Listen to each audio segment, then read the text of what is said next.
Class 10th NCERT chapter 6 triangles, उसमें एक theorem है, थ्योरम 6.6। आइए इसकी स्टेटमेंट रीड करते हैं। The ratio of the areas of two similar triangles is equal to the square of the ratio of their corresponding sides. तो यहाँ पर बात कर रहा है ratios of areas of two similar triangles. तो शुरू करते हैं हम टू सिमिलर ट्राइंगल से।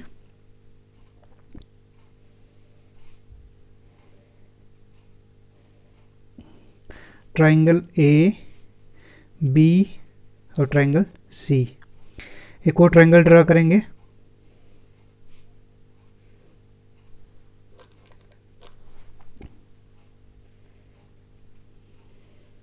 इस ट्राइंगल को नाम देंगे डी ई एफ। आइए थ्योरम पे दोबारा जाते हैं। The ratio of areas of two similar triangles. तो ये ट्राइंगल जो है सिमिलर है, ठीक है। तो हमारे पास गिवन क्या है, गिवन पे चलते हैं। सबसे पहले जो गिवन हमारे पास है, गिवन है कि जो ट्राइंगल कौन सी वाली, ए बी सी, वो सिमिलर है किसके, to triangle D E F, ठीक है। The ratio of areas of two similar triangles is equal to the square of ratios of their corresponding sides. तो प्रूव करने के लिए क्या बोल रहा है, टू प्रूव में क्या आएगा,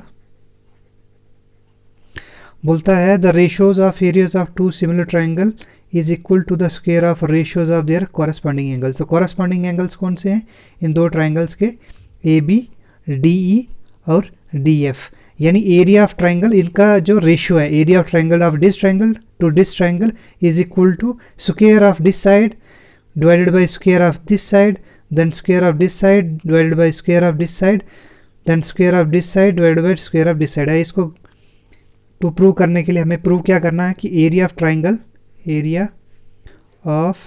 triangle A B C divided by area of triangle D E F, ये बराबर होगा इनके the ratios of their corresponding sides. तो कॉरेस्पॉन्डिंग साइड्स कौन सी हैं, A B divided by D E equal to B C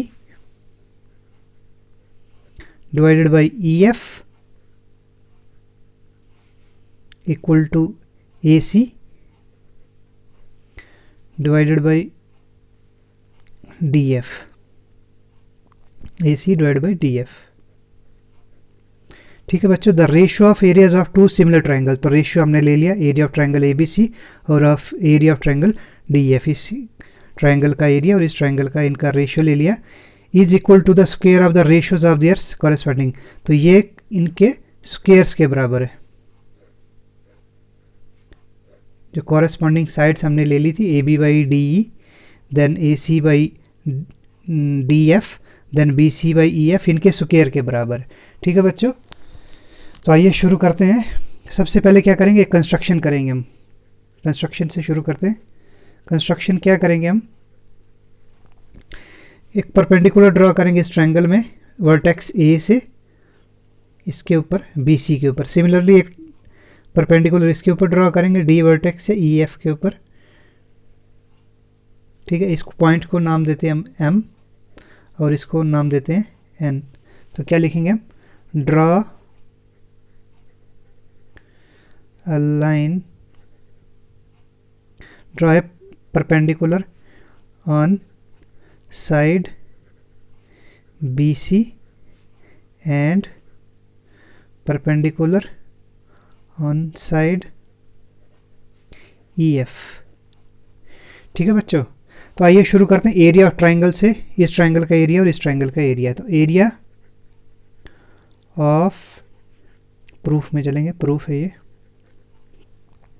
area of triangle कौन सा, ए बी सी, वो क्या आ जाएगा, हमको पता है कि एरिया ऑफ ट्राइंगल का फार्मूला क्या है, एरिया ऑफ ट्राइंगल निकालने का फार्मूला है 1/2 इंटू बेस इंटू हाइट, ठीक है बच्चों, या फिर इसको हाइट को परपेंडिकुलर बोल सकते हैं।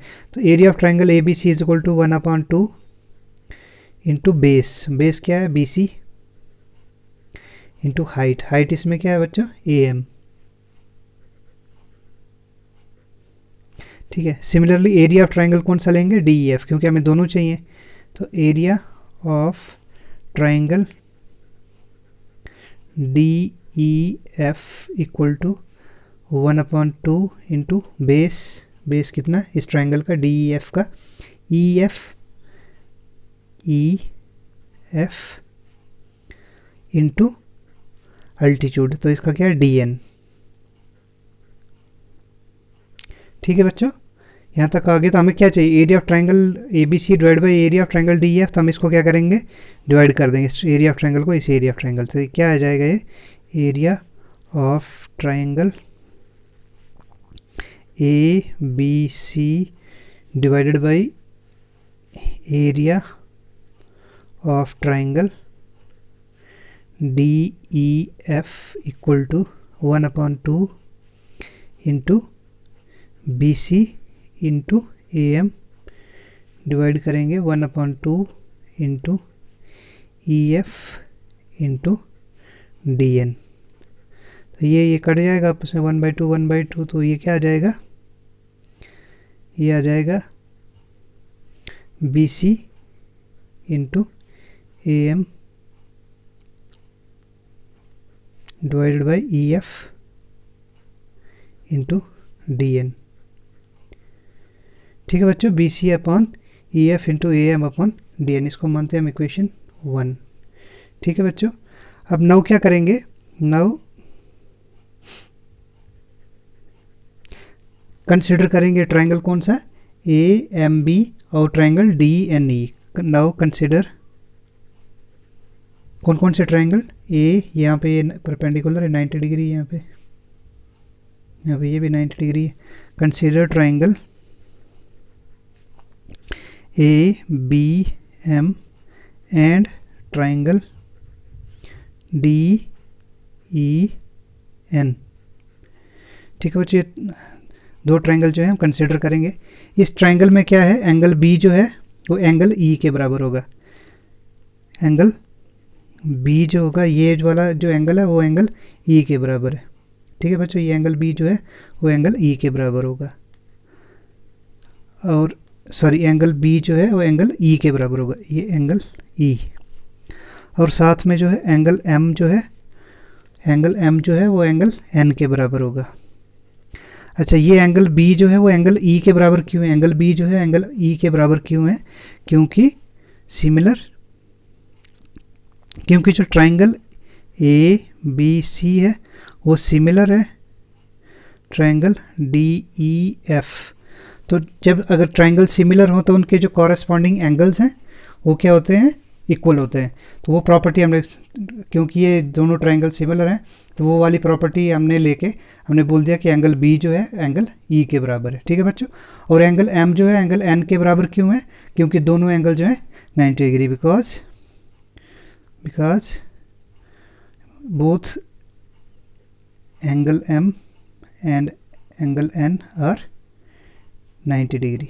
ठीक है बच्चों, अच्छा ठीक है बच्चों, यहाँ तक हम पहुँच गए। अब क्या करेंगे, सो हम लिख सकते हैं A B upon D E equal to A M upon D N. ठीक है बच्चों, ये हमने लिख दिया, A B upon D E equal to A M upon D N. ये कहाँ से लिखा हमने, कॉरेस्पॉन्डिंग साइड्स और प्रोपोर्शनल इन सिमिलर ट्रायंगल्स। ठीक है बच्चों, तो कौन कौन से ट्रायंगल सिमिलर थे? ट्रायंगल ABM और ट्रायंगल DEN। ये सिमिलर क्यों आई हैं ट्रायंगल? इसका रीज़न जो है, इससे पहले, इस स्टेप से पहले एक स्टेप और आएगा कि ट्रायंगल ABM जो है वो सिमिलर है कौन से ट्रायंगल के? ट्रायंगल DEN के। ये किससे आया है? ये आएगा एंगल सिमिलरिटी क्राइटेरिया से, क्योंकि दो एंगल इक्वल, देखिए ये एंगल इक्वल टू है, क्यों अभी निकाला हमने, एंगल B जो है एंगल E के बराबर है और एंगल M जो है वो एंगल N के बराबर है। दो एंगल जो है इक्वल होते हैं तो ट्रायंगल जो है वो सिमिलर हो जाती है। तो ये ट्रायंगल ABM जो है सिमिलर है ट्रायंगल DEN के। ठीक है बच्चों, तो इस सिमिलरिटी क्राइटेरिया को यूज़ करके हमने क्या किया है, ये इक्वेशन बनाई है। इस इक्वेशन को हम आगे दोबारा से लिखते हैं। सो इस सिमिलरिटी की वजह से ये इक्वेशन आती है। सो इस इक्वेशन दोबारा से लिखेंगे। So AB upon DE equal to AM upon DN। ठीक है बच्चों, तो इसका रीज़न क्या? कॉरेस्पॉन्डिंग साइड्स, ये AB अपॉन DE और A equal to AM upon DN, ये क्यों है? Corresponding sides are proportionally similar triangle, क्योंकि ये सिमिलर ट्रायंगल्स हैं और इनकी जो कॉरेस्पॉन्डिंग साइड्स होंगी वो क्या होंगी? प्रोपोर्शनल होंगी। तो ये इक्वेशन हमने लिख दी। ठीक है बच्चों, इसको हम मानते हैं इक्वेशन नंबर, ये 1 लिखा था, इधर इक्वेशन 2। ठीक है बच्चों, तो हम क्या करेंगे? पुट इक्वेशन 2 इन 1, तो क्या हो जाएगा? इस इक्वेशन में डालेंगे तो area of triangle ABC divided by area of triangle DEF, ये क्या आ जाएगा? ये आ जाएगा BC upon EF into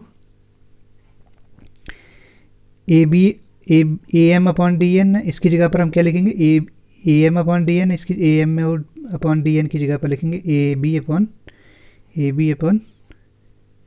D। ठीक है बच्चों, ओके। इसके अलावा हमारे पास गिवन क्या है? देखें गिवन क्या है हमारे पास। और आल्सो जब ये सिमिलर, क्योंकि ये इसमें बोला गया कि ये ट्रायंगल जो है triangle ABC is similar to triangle DEF, since triangle ABC is similar to triangle DEF। ये क्या है? गिवन हमारे पास। तो जब ये गिवन है तो हमारे पास, तो फिर इस जब जो सिमिलर ट्रायंगल्स में क्या होता है, इनकी साइड्स जो हैं प्रोपोर्शनल होती हैं। तो इसको क्या लिखेंगे? AB upon DE equal to AC upon DF equal to BC upon EF। ठीक है बच्चों, ये कहाँ से आया है?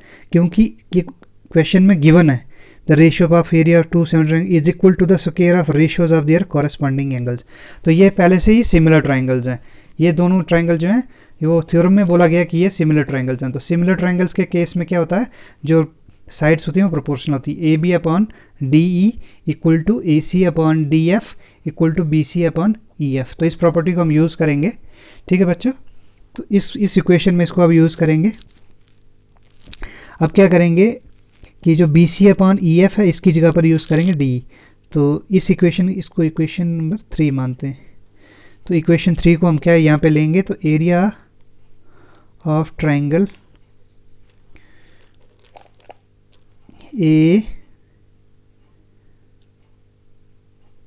ABC divided by area of triangle DEF, ये किसके बराबर आ जाएगा? BC अपॉन EF की जगह पर क्या हम लेंगे? सॉरी, BC अपॉन EF की जगह पर हम ले लेंगे AB upon DE equal to, ये हो जाएगा AB अपॉन DE इंटू ये AB अपॉन DE तो इधर ही रहेगा,